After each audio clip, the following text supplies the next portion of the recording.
I think we're one book club book needing to be an e-reader away from me getting the colour Kobo and me handing this non-colour Kobo Libra that's only like a year and a half old to Kit. Yeah. So you're going to have to give it away.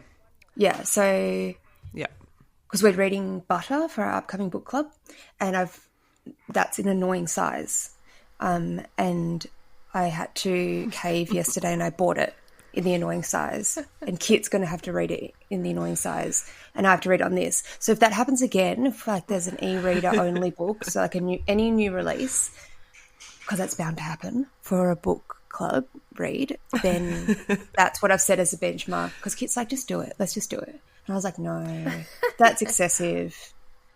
But so one more time and I'm going to get a colour Kobo, and I'm really excited about it because I've already got the case. The only problem I have with your story, Belle, is I love the sort of giving away of a Kobo to a person in need. It's just if the person in need is your partner that you could feasibly share a Kobo with. You might want to cast your net a bit wider. That's sort of someone who doesn't live in your house. Do you know what I mean? So it's got to go away. Yeah, we're both people that leave it down to the wire though. So okay. Book club is next Wednesday. We need to, at least one of us needs to finish Butter, but then it's not a short book. And right, okay, I see. So that's why. So I do think we actually probably need 2 e-readers in the house for times like those.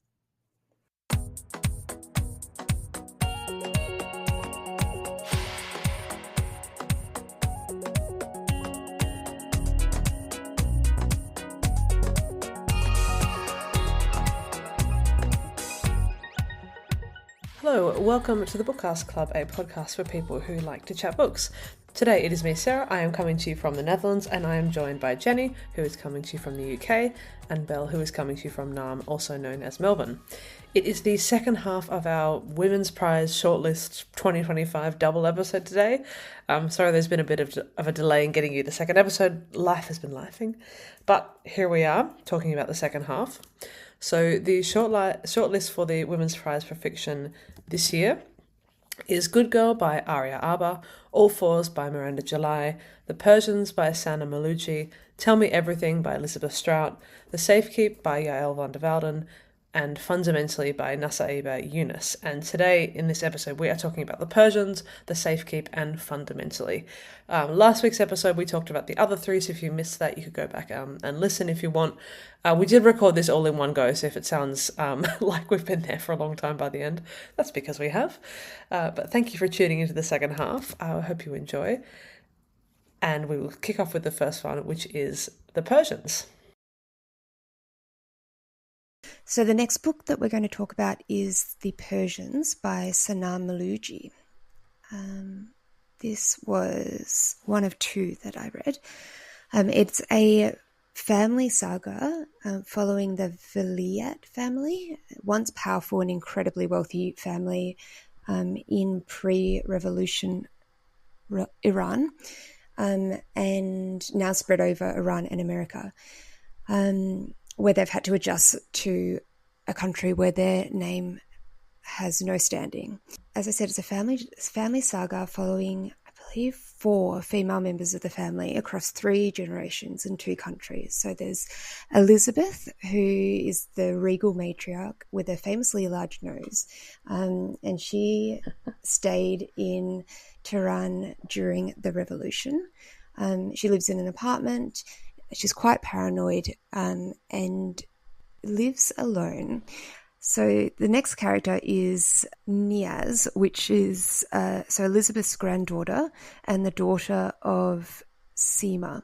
Niaz is a sort of a law-breaking teenager during the time of the revolution, and she stayed behind in Iran with her grandmother when her mother and her aunt and her cousin fled Iran.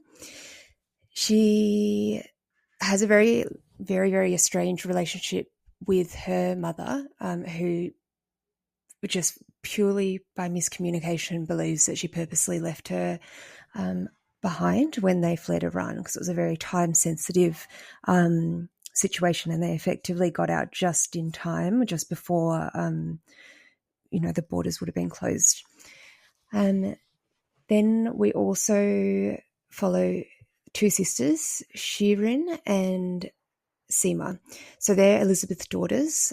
They have lived in America since 1979, and they're very, very, very different. So as different as sisters can be. The younger daughter, Shirin, is a very beautiful, very charismatic event planner who lives in Houston. And Seema is a very dreamy, very idealist person who believes she's a communist through most parts of the book when she's younger and flees Iran and essentially ends up living as a housewife before she dies just prior to the start of the book. And then there's the two granddaughters, one who I've mentioned, Niaz, and the other, her American sort of counterpart, Beta. So they're cousins. Beta is a law student in New York. I think that was 5, right? Yeah, 5. So 5 women across the 3 generations of this family. And every year the American family members, including sort of distant cousins, uncles and aunts, go to Aspen on a very crazy rich Asian style family holiday over Christmas. And whilst they're this trip, one of the aunts, Shirin, gets arrested for attempted prostitution. And essentially that happens at the very start of the book. And it's one of these books that does a dual timeline incredibly well. So we're following sort of the fallout of the events post Shirin being arrested. Beta, who's a law student, and her friend who's a graduated lawyer now, are trying to help her through the legal mess of it all.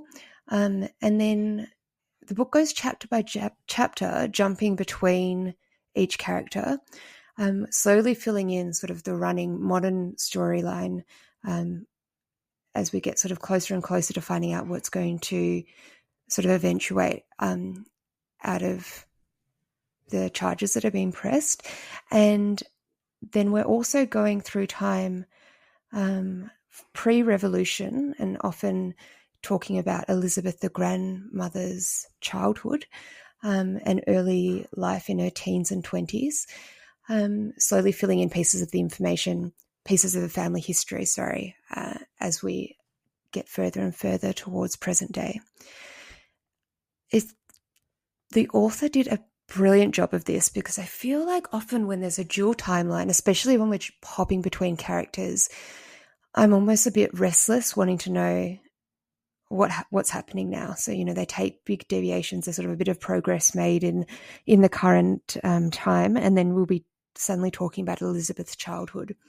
But they've kept the momentum running so beautifully that every time that we change characters and we get another point of view, sometimes we're seeing the same events from a different point of view. Sometimes we're, diving back 50 years. It's all written so, so beautifully. I haven't felt, sorry, I'm still reading it. I'm about 3/4 of the way through. And I'm still really, really, really on the edge of my seat, waiting to find out what happens. Shirin going to be deported because it's come up that she actually doesn't have permanent residency, or she's not a citizen of America, but even though she's been living in America for 30 years, she just has a green card. I haven't finished this either. I'm way further behind than you. I think I've only listened to about 1/4 of it. I'm really, really enjoying it so far. I feel like I'm learning a lot. It's I completely agree with what you're saying about the way that she's balancing this kind of mix of perspectives. I'm just really enjoying it every time she hits like a new perspective, and I'm not feeling that sort of normal impatience that I also feel that sometimes you feel like you enjoy a perspective a little bit less. So once you get to that person, you're like, back "Yeah, to yeah, get on with it." Or maybe it's also often there's like one character that's a little bit like not necessarily like I feel like there's always one character that's less well written. So it's not that you don't like them as a character. It's like that I feel like, oh, they haven't quite hit the mark here with writing a, someone in their early 20s, or they haven't quite hit the mark with writing about somebody in, the last decade of their life maybe. But I feel like she's hitting the mark with each character. I feel like she's invested in each character. So you're not seeing the name pop up and go, oh, get through this chapter so that you can get back to the other characters. Yeah, and I feel like I'm learning a lot as well. Yeah, me too. There was especially about this kind of like super wealthy sort of subculture of Iran, I guess you would call it. Yeah. There's that scene right at the beginning that jumps out in my mind where they all go shopping, and then the aunt, who's my favorite character, I think, she wants to make a point, so she spends like $30,000 on watches and like insists on buying everyone one, and no one wants it, and then she gives them away to the policeman or something like that. Like it's just a very she throws them in the snow. That's what she was going to give them away, and then she doesn't, and she just puts them in a plastic bag. Like it's a very well done and very particular display of like how much wealth they actually have. That I haven't read anything like this before. I don't think that exposes you to this kind of group. I guess it was really, I'm really enjoying it. It's super. It's a really good pick for the Women's Prize. I think it's a really good kind of book that they would really often have on there. Not normally one for like a multi-generational story, but this one I'm really enjoying. Yeah, I also really enjoyed the fact that it was entirely told by female members of the family, the story. And because you also, I don't know, it's just always nice to read one just from a female point of view, but also from a female point of view in a society or a time where female point of views wouldn't have been written about back then. So we're learning a lot about what it means to be a woman in each generation as well, or what it meant to be a woman, the role that they played in their families and in society in Iran pre-revolution, especially the roles that they play in these like very elite, wealthy families. And then hearing the voice of the younger generations who are a bit disillusioned by the whole family money, family sort of pride point of view that sort of dominates the aunt's thinking. For example, like she spends something like $30,000 or $50,000 on watches because she thinks that the lady in the shop was sort of judging her. And so it was a bit of like, oh, I'll show her. The shop assistant asks whether she wants to see the prices first before she buys one of every watch in the cabinet or something. And she says, no, just put them in here. And she like unfolds the plastic bag that's got her name written on it in Sharpie that all her belongings were put in when she got arrested the night prior. And so she's like specifically brought that bag with her, and she's sort of trying to make a point with it as well. It's very funny. It's very well written. Characters are definitely very likable, but also very human. It's just very interesting the way that you get an insight into how quickly things have changed for women in a short period of time, as well as, both comparing two very different countries and the role that women play in communities in those countries as well. I've just really, really enjoyed it, and I keep saying in the past tense, but I am going to finish it. I've got a quarter left to go, so only maybe a couple more hours of reading. It is a big one. It's 400 and something pages long, and I was ready to DNF it when I saw the size of it. I messaged the group when I'd sort of hit the 50 pages, and I said, unfortunately, it's really good, and I'm going to have to continue because I couldn't justify not reading it. And I usually that's a bit daunting when you've got a prescribed read that's quite long, but I'm really, really glad that this was my allocated book to read. So thanks, Jen. Yeah, it's sharp. I really like it. I completely agree with everything you said. I'm really enjoying it. I want to get to that one now. I think the length of it had put me off, but it does sound really good. I've got, just for the listeners' information, I'm listening to the audiobook, and the audiobook is also really good, and it has separate narrators for each person. So if you're an audiobook person, this is a really good choice. That's a really nice touch, I think. Beasting did that as well. And as you're listening along, because there's so much writing, there's so many words, you get a really good sense for the characters, and I like it when there's like a different voice attached to each of them, especially if it builds up like the beasting does to a really good ending. But yeah, I'm interested to find out what's going to happen, but I also really, really want to learn more about the family, and about Iran, and I'm learning a lot about the revolution in a way that doesn't feel like you're in a history class, which is always the best. So I agree. Really, we might have to talk about the ending. We might have to talk about the ending on our Patreon. Yes, great idea.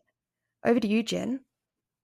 Patreon's next. Yeah, that's what we're trying to throw to you. We were like, we can talk about it in the Patreon. Chuck in the Patreon. Yeah. Oh, I see. Right.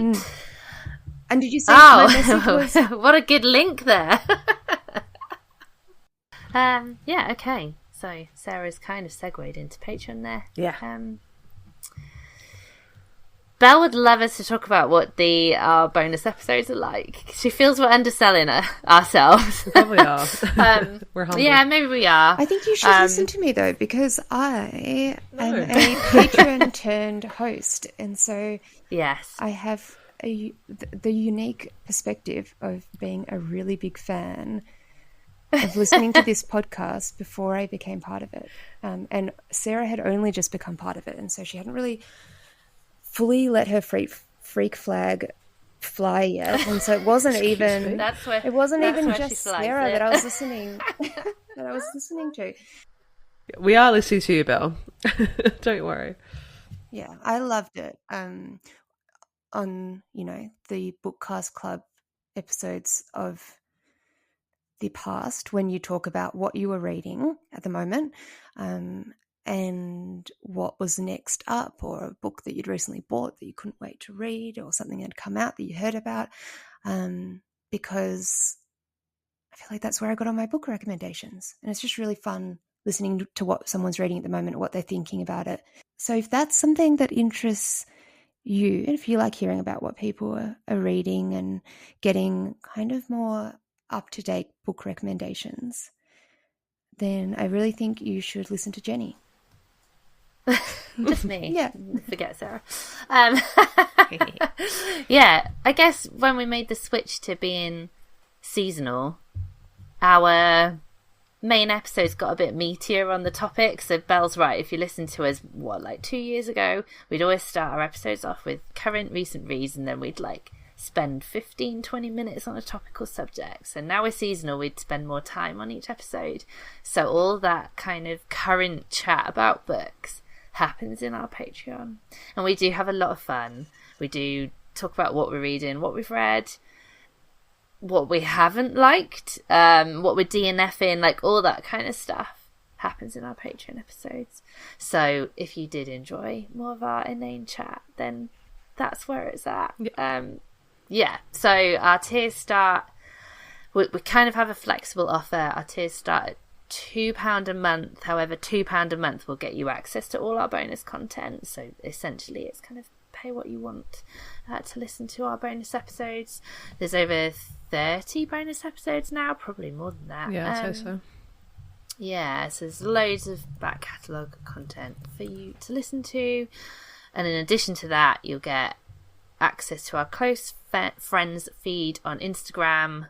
So yes, our top tier is our book recommendations tier.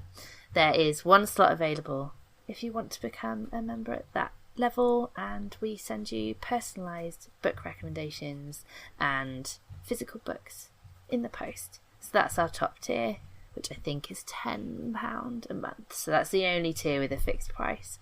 All other tiers and donations get you access to our bonus content. Yeah, they're fun. Yeah.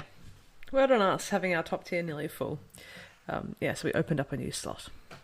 Very exciting. What was I going to say? Oh my god! Please join our Patreon. I'm distracted now. We've got. Well, you were going to say. I think you were going to say thank you for that. Like that, we actually kind of really need the Patreon because this software and all that kind of stuff is expensive. Yes, it is expensive. We always laugh about the software because we have gremlins with it all the time. But I genuinely don't know how we'd record these episodes without our Patreon's help and the software that we use. I think maybe the podcast would have stopped a long time ago if we didn't have access to this stuff. So yes, big thank you to our current Patreons, and yes, to anybody that joins in the future. Let's carry on, otherwise we won't finish this one. Fundamentally. All right, let's get in. So fundamentally, first I'm going to talk about the author for fundamentally. So Nassaibah Younis is a peace-building practitioner and an expert on contemporary Iraq. So for several years, she actually advised the Iraqi government on proposed programs to de-radicalize women affiliated with ISIS. So she has a PhD in international affairs, and she was a senior fellow at the Atlantic Council in Washington, D.C., where she directed the task force on the future of Iraq. So she was born in the UK to an Iraqi father and a Pakistani mother, and currently lives in London. I believe this is her debut. I didn't double check it, but I do believe that it is her debut. Thank you, Jen. But she's got the credentials. She certainly does. It's good context for this novel, I think. So fundamentally follows Nadia Amin, who is a British Pakistani academic on a sabbatical, and she takes up a position at the UN in Iraq following a really bad breakup. So she is positioned at a camp for women who have joined ISIS, and her role is to try and de-radicalize them or to start a program to de-radicalize them, and the aim is to try and get them re-accepted back into their home countries. So most of them have really tragic backstories. For example, one was groomed as a teenager, and most of them have sort of been trapped by really old men, or sort of much older men, or sort of unfortunate circumstances, and that's how they've ended up there. And so they've found themselves in this camp as so-called ISIS supporters. So Nadia is wildly unprepared for this position, and she has to quickly adapt to the reality of the UN and these political games between like the local leaders and the different factions of the UN, and it's very complex how this kind of network works. And in the camp she meets Sarah, who is from London like her, and Nadia views Sarah as a kind of as herself in sort of a parallel world. So Sarah was talked into joining ISIS basically via peer pressure as a teenager, and Nadia herself was actually hanging out with some extremists. She was exposed to some extremist ideas when she was a teenager, and she can see that there are a few points in her life, a few kind of forks in the road, a few points where she could have made maybe a slightly different decision, and her life could have ended up very differently. And she can easily see how she might have ended up in Sarah's position. They're from a very similar part of London. So she becomes very focused on Sarah and trying to get her back to London. That's sort of the main her main objective, really. So the writing in this novel is a very particular choice. It's very light, and it's actually quite funny. The book is quite witty, which at first I found very jarring given how serious the actual situation is. It feels really, really jarring. But Nadia herself is very unserious, and she's spending a lot of her time, especially at the beginning, thinking about her breakup and like kind of quite minor things in her life. And so the writing kind of works for that, because the writing is quite lighthearted. Nadia herself is like thinking about her breakup and all these things that have happened while she's sort of learning about these like de-radicalization programs and sort of going to work in like a Primark suit, trying to be serious. But you know, it's really a book that's very juxtaposed in that sense. So the writing really is a very intentional choice. I think it really helps with that. I'm going to assume from the author's background that the UN stuff is quite accurate. This is something I have absolutely no idea about, but you get the feeling as you read the novel that you're kind of being exposed to this sort of hidden world. It really feels like she's pulling back the curtain. And I assume a lot of the conversations which are just ridiculous, and a lot of the like insane power plays that happen are sort of things based on her own experience, given her background. So these internal and external sort of UN policies and politics is really interesting. Like there's one case, for example, where they need to have a discussion about the camp, and the local leaders and some of the UN experts are like, oh, we can't have this conversation in Iraq. We need to go to sort of neutral territory. So the UN pays for them all to go on this all expenses paid luxury holiday. I can't remember where they go, but it's some like other country far away where they can have sort of quote unquote neutral discussions. They're in this like luxury resort, and she gets really annoyed because they spend sort of several days there and they meet for about 10 minutes, and that's just one of the things that they do. So they spend loads of money that she has from this program doing that. It doesn't really achieve anything, and that's sort of the things that they're expected to do. It reminded me quite a bit in the sort of Detransition Baby, if you remember, by Tori Peters, if you remember that book being kind of going around a few years ago, in that you've got this very light kind of tongue-in-cheek approach to a topic that's quite serious and that a lot of people wouldn't have had a lot of exposure to. So I remember Detransition Baby, reading that. It also seems kind of oddly light and fluffy fluffy's too strong a word, but for the content that it is, and fundamentally kind of feels similar to that, where there's this kind of, this oddly light tone. But it really, really works. At first I didn't like it, but it just really works for the person that Nadia is, and I think it's a very deliberate choice. So this one I really, really liked. I learned a lot from it, and it doesn't feel, it's not really hard work. The topic itself is quite heavy, but to read the book is not hard work, really. I think it would make a really good book club read or discussion book, because there's so many different things that happen that everyone's going to learn something from this novel. I think it's just it's really, really interesting. And I think the choices that the author made throughout, especially with sort of the writing and the things that Nadia focuses on, like she's very, very focused on her breakup. So she sort of cleverly uses these kind of very relatively minor points of life and kind of breaks up all of the ISIS-related politics that are in there. So, yeah, it's a very, very clever book, very, very intentional. Yeah, really, really good, I thought. I really liked it. I read this one. I didn't get on with this tonally. I think for me, I would have preferred a kind of very straight-laced. Yeah. Yeah. But I can see why it's important that topically this reaches more people. So I do get why she's chosen to write in this tone and maybe the market it's been pitched to. So I'm assuming that this book is based on a British case that I don't know if you guys or anyone outside the UK will be familiar with, where there were 3 teenage girls. I think they were from London, and they went and joined ISIS, and two of them have been killed out there, and one of them is still not allowed back into the UK, so she's stuck in a camp. Yeah, her like British citizenship was revoked, and so she is not allowed back into the UK. And it must be, because that's what happens to Sarah. Yeah, and Sarah in this book, is she pregnant? She's had a baby. She's had a baby. She? Yeah. She's had a baby. So, Shamima, this girl from the UK, she had 3 children, and they were all killed in Syria, or died in the camps that she was staying in. It's like she's had this really awful life, but she's not allowed back into the UK. So I think this is what it must be, what this book is kind of based on.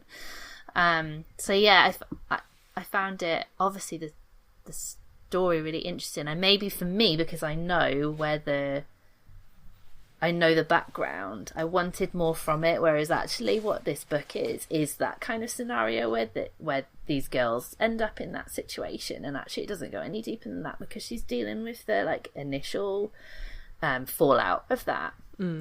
I did feel, for me, because it gets a bit, so she almost kind of rescues her in the end, and it just got a little bit like Hollywood. I don't know, Hollywood for me, and that's just not the type of book that I like reading.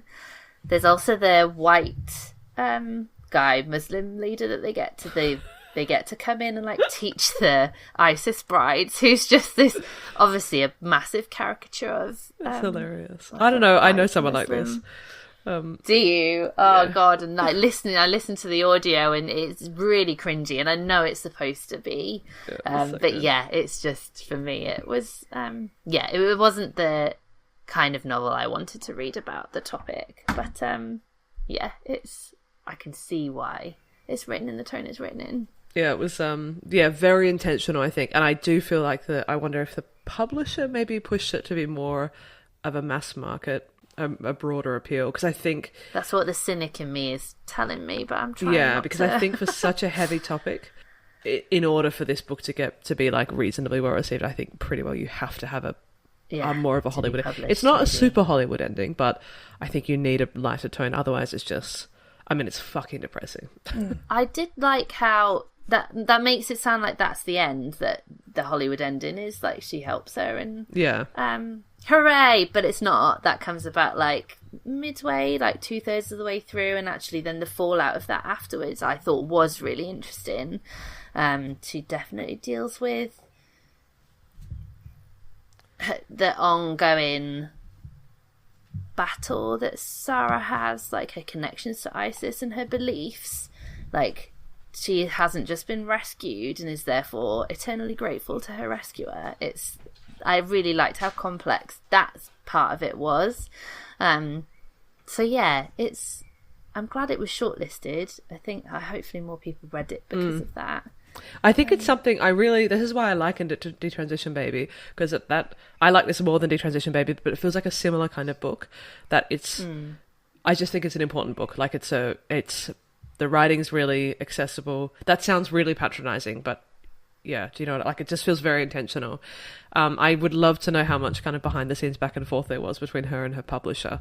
Like especially about that ending, I wonder if there was pushback, and because she would have a different reality, I imagine, the author herself.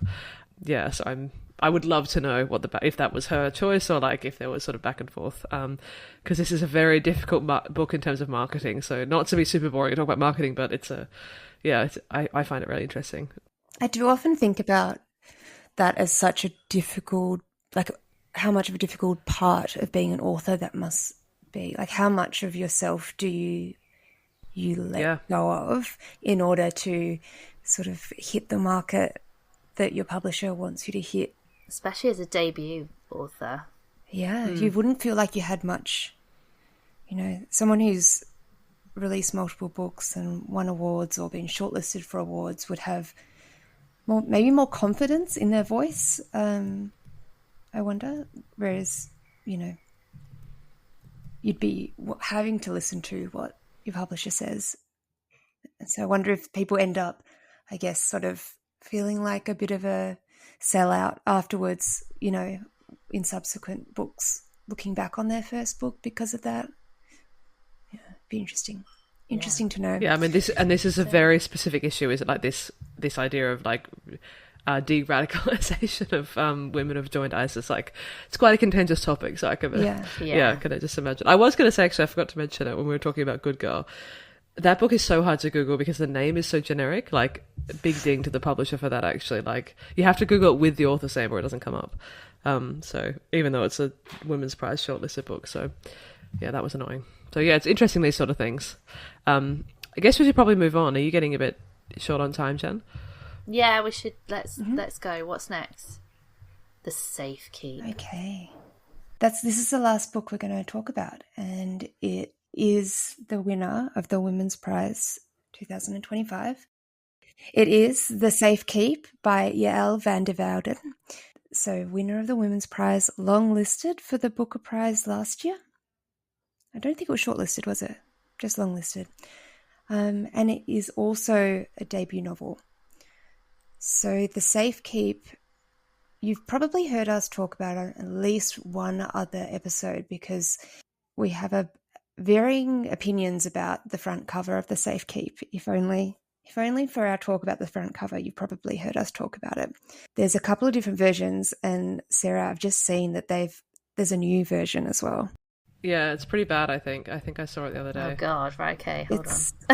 Yeah, so the one cover is just simply two pairs, and it's maybe a painting of two pairs, like a realistic sort of painting of two pairs. Oh. One is the door looking through a door sort of cover. Which I love. It's got sort of pink, a little bit millennial pink, but pink borders on either side, and then really, I think it's got pretty text, like pretty font.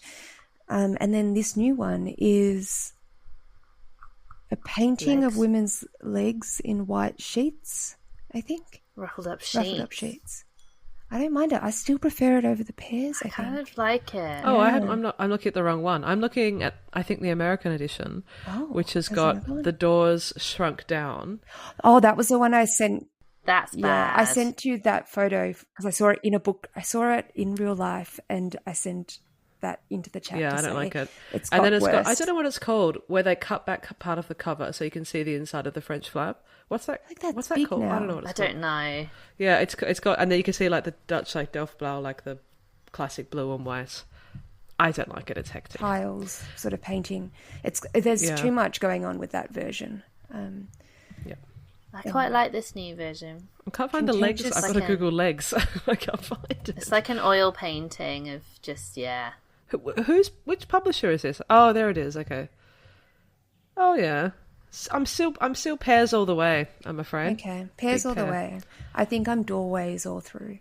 Yeah. The legs are a bit more suggestive of the actual topic of the book. Yeah, that's true. Yeah. Maybe that's what... No, the Pears are an important scene in they the are, book. and I got to the Pears scene and I was like, aha, the Pears. And I'm going to pull in Chris here. Chris is on the Pears side of things, so, Chris and I like the Pears. We understood the novel. Anyway, Belle, please tell us what this book is about. So the Safekeep is set in 1961 in a rural town in the Netherlands, post-World War II. Main character is a woman. I want to say she's maybe her mid to late 20s, mid to late 20s. Her name's Isabel. She lives alone in her late mother's mansion, having taken care of her mother up until her passing. She has two brothers who live in the city, and so she lives by herself, and she very much lives a life of solitude. She's got a maid who comes in a couple of times a week, but otherwise she can go days without seeing anybody or talking to anybody. Her older brother, Louis, owns the house by descent, being the oldest son, and he has a new girlfriend, Eva, who is Isabel's antithesis. So much to Isa's horror, her brother drops Eva off in the country to stay with her for a season whilst he goes overseas to work. And suddenly she has to share her space with her polar opposite, who she's convinced is stealing silverware from the house, amongst other things. And we see Isabel develop this initially fueled obsession with this very loud young lady who sleeps in and walks around barefoot, lies about half naked in the backyard sun tanning. Slowly, this obsession develops into something more. And I am absolutely obsessed with this book. I know we sort of do spoilers sometimes in the ones where we talk about books. Don't spoil it. I'm like 3/4 of the way through. But I can't do it. It was just the best ending that I've read in a long time. Okay, I'm excited. So, in my opinion, this is the rightful winner of the two books in the shortlist that I've read. But I'll leave that down to Jen, who has actually read all of them, to definitively say. But for me, I think this would always be the winner. Have you read all of them, Jen? No. I will have read 4 when when I read this one. I'll have read 4 of them. Yeah, you've read more than me, nearly so there with this one. You can decide. So it's got beautiful character development. It's the perfect sort of window into another time, into another world. And I think thematically it's, again, very important writing. And I really enjoyed the point of view. I enjoyed the fact that it's a point of view that I haven't read before about a time that I feel that I've read quite a lot of books about, just being in that post-World War II era. The plot was fantastic. The payoff was so worth it in the end. I'm not going to say anything more about it other than I was thinking about why it felt like a very unique perspective, and I think it's because it's quite an uncomfortable perspective to write from, being only one generation, if not sort of half a generation away from decision makers in a very dark part of history. The sort of discomfort that comes from realizing that the people that you love and respect potentially were involved in bad things in terms of in their place in history, were not kind.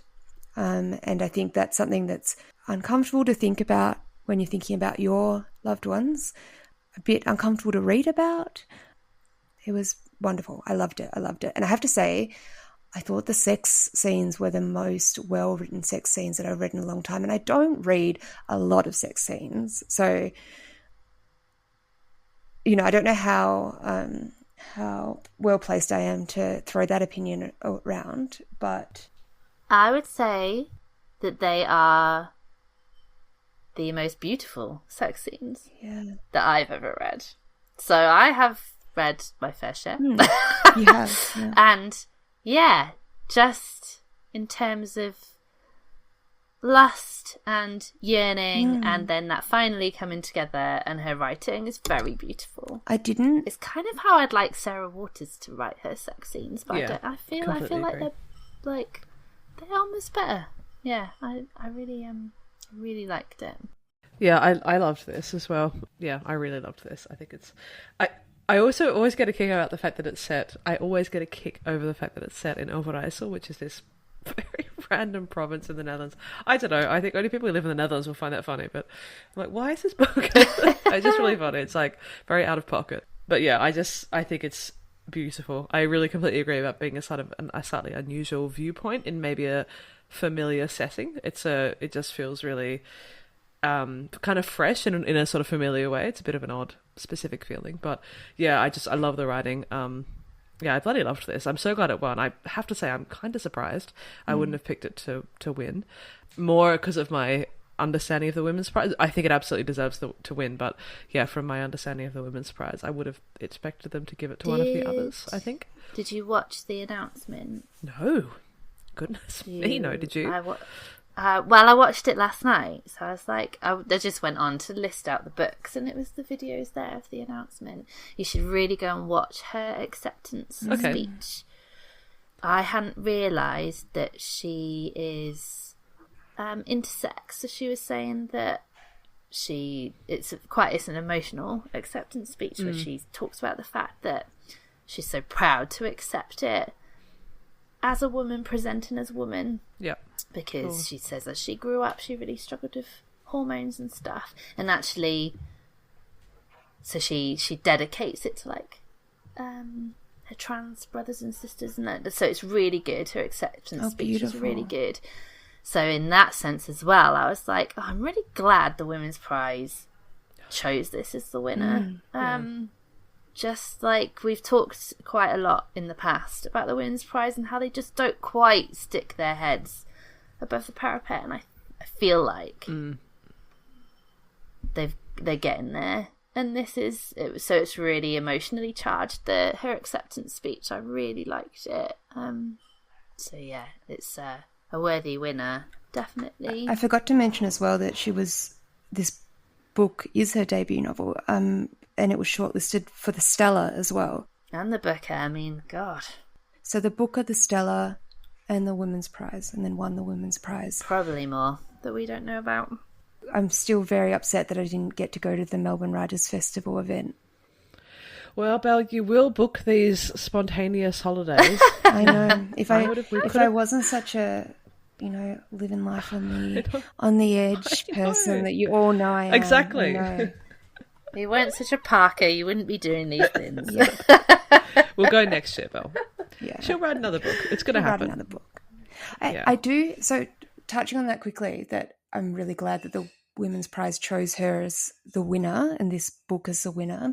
I feel like the themes in the chosen books this year have been more diverse and maybe... Sorry, there's a lot of kitchen noise in the background right now. My recording. Someone's cleaning up after cooking for us all, so I can't get upset about it. I feel like the themes, by the sounds of it, were really well chosen books this year. The themes were very diverse and they were well-chosen books. Yeah, I watched the Eric Carl Anderson and Anna James sort of massive, well, I watched part of it, massively long video they put on YouTube every year where they discuss the Women's Prize books, which is always very good. Albeit a little long. I says me, we're an hour and a half into this recording, but anyway. And Anna made a really good point that she feels like the books on this shortlist kind of speak to each other this year. Perhaps, I don't know about the Stroud, we'll just ignore that, but which I think is really good because that's been a criticism of mine for the Women's Prize in previous years, that the books feel very random. And this feels quite cohesive, or more cohesive. I like that phrase, though, that they speak to each other, the books. And I think, it sounds like the themes do.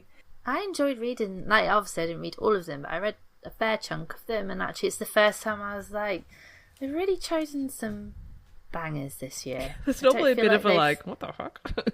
Yeah, normally there's some that I can quite quickly DNF, which I didn't this year. I thought they were all good from the ones that I read. Sarah, was this your winner?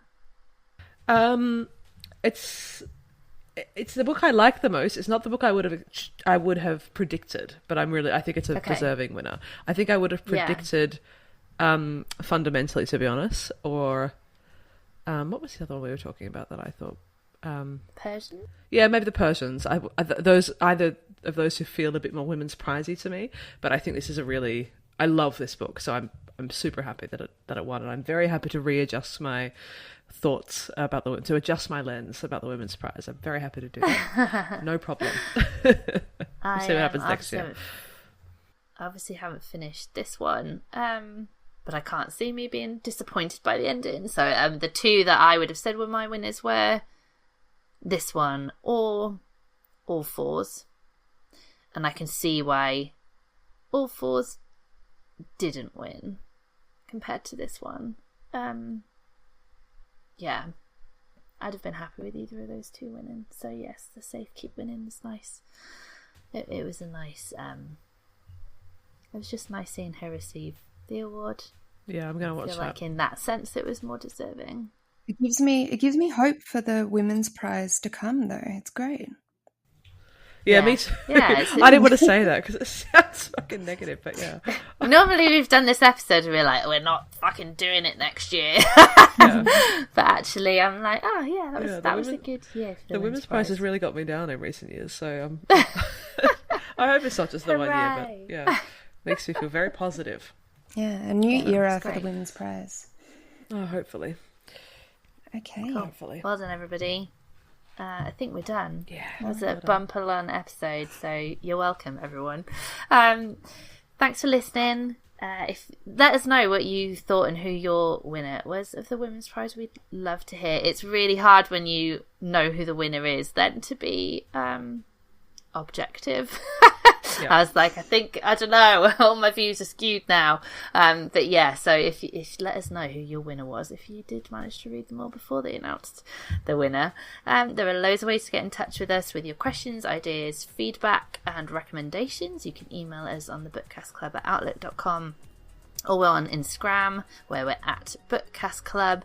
You can sign up to our newsletter on Substack. You can obviously check out our Patreon and get a 7-day free trial, so you can binge listen to all our bonus content, or you can join as a member for as little as £2 a month. You can rate and review us on Spotify, and you can leave a review on Apple Podcasts. Share our posts on social media. It really helps us gain. It's the main way of us getting new listeners. Really, is you guys sharing our posts. Yeah, I think that's it. Thanks everyone for listening, and we'll be back very soon. Bye. Bye.